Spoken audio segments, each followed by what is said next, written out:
man, and be all you can be.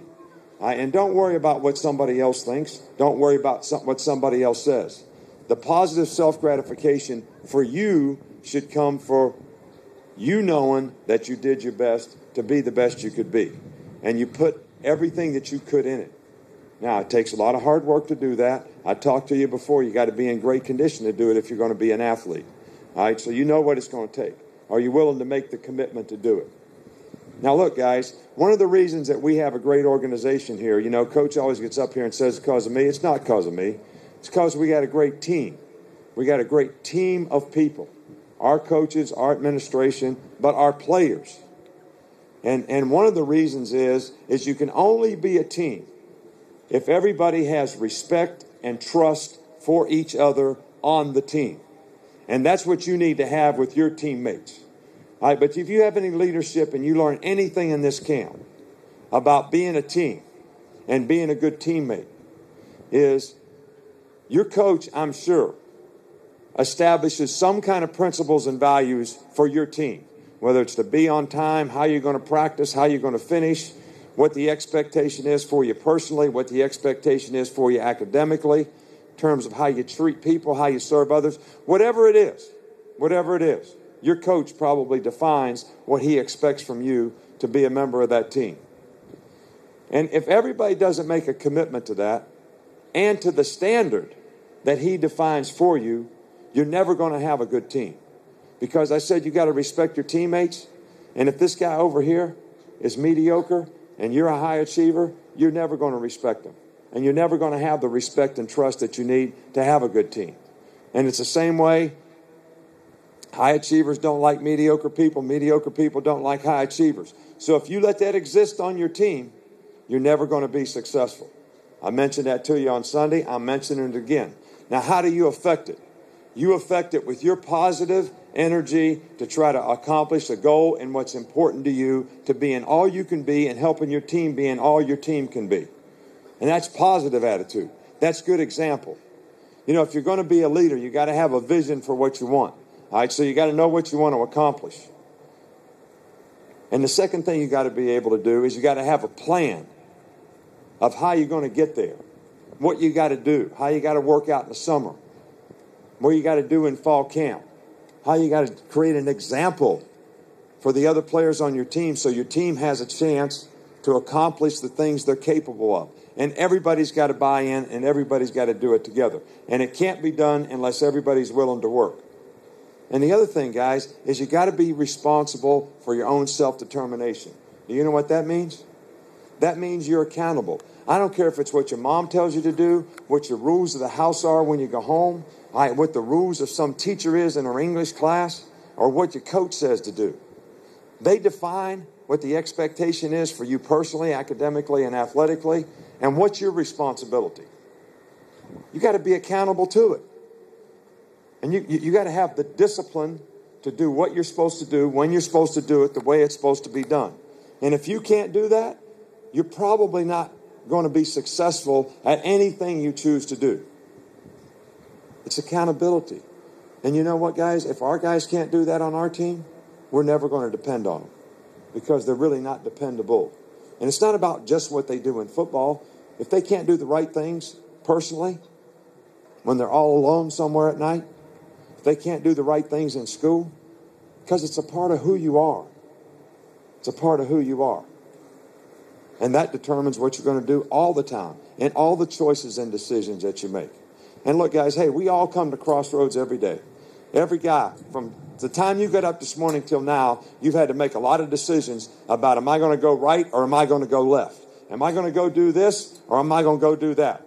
And most of the time, you know what the right turn is. You know what the right thing to do is. You don't always do it because you want to be over here with your buddies who might be doing the wrong thing. But you need to set an example by always doing the right thing. Because the right thing will never fail you. You'll always have an opportunity to be successful. And there's no shortcuts to being able to do that. No shortcuts. And you got to be a competitor, guys. You got to be a competitor. You know what a relentless competitor is? You never give up. You always continue to compete. You never show your frustration. And the best example I can give you of relentless is how many people see Friday the 13th? Y'all see that? Everybody's seen that, right? Is that the one Freddy Krueger's on? Or is it Nightmare on Elm Street? I don't know. All right, but he's relentless. And all horror films that you watch are based on that one thing. Somebody's relentless to the point that it scares you to death because you can't kill him. Like you can't kill Freddy. You think he's dead, and here his hand comes through the wall choking somebody to death. That's relentless.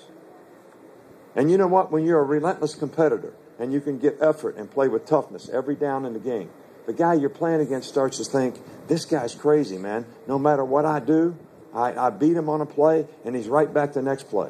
Giving the same kind of effort, playing the same kind of toughness, being relentless in how he competes. The score doesn't matter. Who he's playing against doesn't matter. Nothing matters. Because he is relentless in the effort that he gives, the intensity that he plays with, the sense of urgency he has, and how he goes about what he does. You know, our number one goal as a team, you know what our number one goal is in a team? I want nobody in the SEC to want to play us. I want everybody to say, I hate playing Alabama. Because of what? The way they compete in the game. You can't get in their head. You can't get them frustrated. Even if they make a bad play, they're going to go play the next play. And they're never going to show their disappointment in what they do. They're going to continue to persevere and be persistent and relentless in the way they compete. That's how you have success, guys. And if you can do that, most other people can't. So you're going to create a tremendous advantage for yourself. And this thing that I'm talking about here takes no ability. It takes no ability. It takes an attitude and a decision and a commitment. Because all these things that I'm talking to you about, guys, leads up to one thing. Pride in your performance. Pride in your performance. Wanting to be the best that you can be and not being satisfied until you accomplish that. And guys, this is who you are. And it doesn't matter if it's what you make in math class, how you serve other people who need help, or what kind of football player you decide to be. You know, Martin Luther King gave an old sermon, and I say this every year at camp in this speech, and I always say it because I think it sums it up better than anything that I can say to you. He said there was only one guy in Montgomery, Alabama at the green stamp store that I would let shine my shoes because of the pride that guy had and how he shined your shoes. And the great self-gratification he got when you told him that you were happy about the way he shined your shoes.